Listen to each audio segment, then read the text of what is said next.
आज के इस पूरे विश्लेषण का सबसे बड़ा टेक अवे यही निकल कर आता है कि ट्रेडिंग एक बिजनेस है, गैम्बलिंग नहीं। जब एक सख्त अनुशासन यानी स्ट्रिक्ट डिसिप्लिन और फिक्स्ड रिस्क को पूरी तरह अपना लिया जाता है, तब ये एक स्ट्रेस भरे जुए से बदलकर प्रॉपर स्ट्रक्चर्ड और मैनेज करने लायक बिजनेस बन जाता है। दोस्तों, चलिए सीधे आज की इस चर्चा में उतरते हैं। RSI, MACD, प्राइस एक्शन सब कुछ लगाने के बाद भी दिन का अंत लाल रंग में यानी भारी नुकसान में ही क्यों होता है? ये सच्चाई थोड़ी कड़वी जरूर है, पर स्टॉक मार्केट की इस रियलिटी को समझना बेहद जरूरी है। अब सबसे बड़ा दर्द और सवाल यही आता है कि आखिर हर दिन रेड में क्यों क्लोज हो रहा है। देखिए, इसका सबसे बड़ा कारण इस मार्केट को रातों रात अमीर बनने की एक क्विक मनी स्कीम समझ लेना। ये एक ऐसी बुनियादी गलती है ना, जो सारी मेहनत पर एकदम पानी फेर देती है। सही माइंडसेट के बिना अच्छी से अच्छी टेक्निकल स्ट्रैटेजीज पूरी तरह फेल हो जाती हैं। 90% ये आंकड़ा सच में होश उड़ा देने वाला है। लगभग 90% ट्रेडर्स अपना हार्ड अर्न्ड पैसा इसलिए गवा देते हैं क्योंकि उनके पास स्ट्रैटेजी तो होती है, पर एक स्ट्रिक्ट मैथमेटिकल सिस्टम का नामो निशान नहीं होता। और बिना सिस्टम के ट्रेडिंग करना, वो तो ठीक बिना कंपास के समुंदर में निकलने जैसा ही है।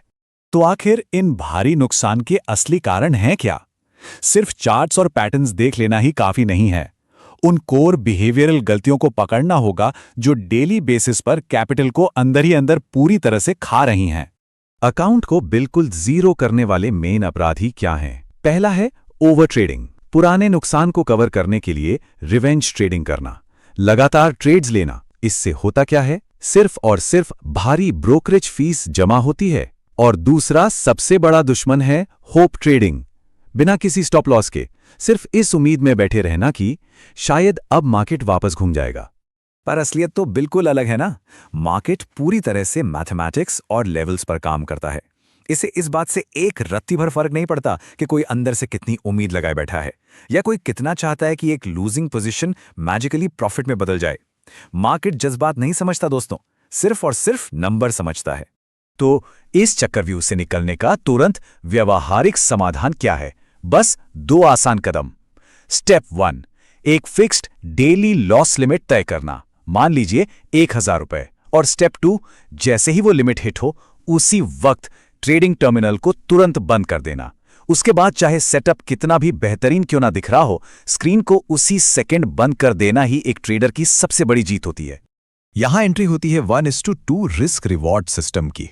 ये वही फॉर्मूला है जो बड़े बड़े इंस्टीट्यूशनल ट्रेडर्स यूज करते हैं। नो मोर लॉस का असल मतलब ये नहीं होता कि अब मार्केट में नुकसान होगा ही नहीं, बल्कि इसका मतलब है होने वाले इनएविटेबल नुकसान को बेहद छोटा रखना और प्रॉफिट्स को पूरी तरह से रन करने देना। इस मैथ को ध्यान से समझते हैं। अगर रिस्क यानी स्टॉप लॉस 500 रुपए का तय किया गया है, तो टारगेट कम से कम 1000 रुपए होना ही चाहिए। ये मैथमेटिकल सिस्टम इतना शानदार है कि अगर ट्रेड्स जीतने की एक्यूरेसी सिर्फ 50% भी हो ना, तब भी महीने के अंत में अकाउंट प्रॉफिट में ही रहेगा। ये पूरे मैथ का कमाल है। और एक सबसे अहम नियम, ट्रेंड इज योर फ्रेंड। हमेशा मार्केट की दिशा के साथ चलना चाहिए। अक्सर एक बहुत खतरनाक आदत देखने को मिलती है, बढ़ते हुए मार्केट में सबसे एब्सोल्यूट टॉप ढूंढने और वहां से शॉर्ट करने की कोशिश करना। ये बिल्कुल आग से खेलने जैसा है। इस गलती से पूरी तरह बचना चाहिए।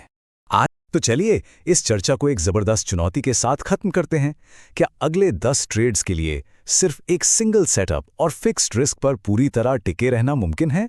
अगर इस डिसिप्लिन सिस्टम बेस्ड अप्रोच को ईमानदारी से टेस्ट किया जाए, तो रिजल्ट हैरान कर देने वाले होंगे और कॉन्फिडेंस में जो बदलाव आएगा वो सच में देखने लायक होगा। सोचिए इस बारे में, क्या हम इस मार्केट को एक असल बिजनेस की तरह ऑपरेट करने के लिए तैयार हैं?